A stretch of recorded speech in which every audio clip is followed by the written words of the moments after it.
बचपन की यादें। एक शहर की एक गली में एक पुराना मकान था। उसमें एक बूढ़ा व्यक्ति रहता था। उसका न कोई रिश्तेदार था न कोई दोस्त। वह हमेशा अकेला रहता था। इस पुराने मकान के ठीक सामने एक छोटा सा घर था। उस घर में एक छोटा बच्चा रोहित अपने माता पिता के साथ रहता था। बूढ़े व्यक्ति को बच्चे बहुत अच्छे लगते थे। वह जब भी बच्चे को देखता था प्यार से हाथ हिलाता था। छोटा बच्चा भी अपनी खिड़की में खड़े होकर जवाब में उसकी ओर देखकर हाथ हिलाता था। धीरे धीरे दोनों की दोस्ती हो गई। रोहित बूढ़े व्यक्ति को दादाजी कहकर बुलाने लगा।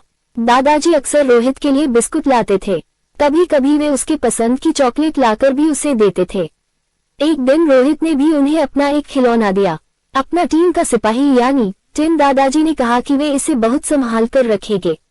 कुछ दिनों के बाद रोहित ने देखा कि दादाजी कहीं भी दिखाई ही दे रहे हैं। उनके मकान को तोड़ दिया गया और वहां पर एक बेहद बंगला बनाया गया। रोहित के पिता ने उस बंगले को खरीद लिया। रोहित और उसके माता पिता बंगले में रहने लगे। धीरे धीरे रोहित बड़ा होने लगा और बचपन के उन दादाजी को भूलने लगा। जब वह बड़ा हुआ और उसकी शादी हो गई तब उसकी पत्नी भी वहीं रहने आई। एक दिन वह अपनी पत्नी के साथ बंगले के बगीचे में हाथ से एक गड्ढा खोद रहा था। वहां वह एक बीज बोना चाहता था, तभी उसकी उंगली में कुछ चुभा।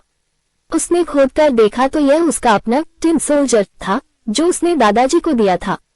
उसकी तलवार की नोक रोहित की उंगली में चुभ गई थी। अपना बचपन का खिलौना देखकर अचानक रोहित को बचपन की सारी बातें और दादाजी याद आ गए। उसे याद आया कि दादाजी ने कहा था ये खिलौना मैं बहुत संभाल कर रखूंगा। रोहित ने अपनी पत्नी को बचपन की वह सारी बातें सुनाई। सुनाते सुनाते उसकी आंखें भर आई। वह टिन सोल्जर रोहित ने अपने घर में सजा दिया। उसका ये पुराना खिलौना हमेशा उसे बचपन की मीठी यादों में ले जाता था। साथ ही उसे दादाजी भी याद आ जाते थे।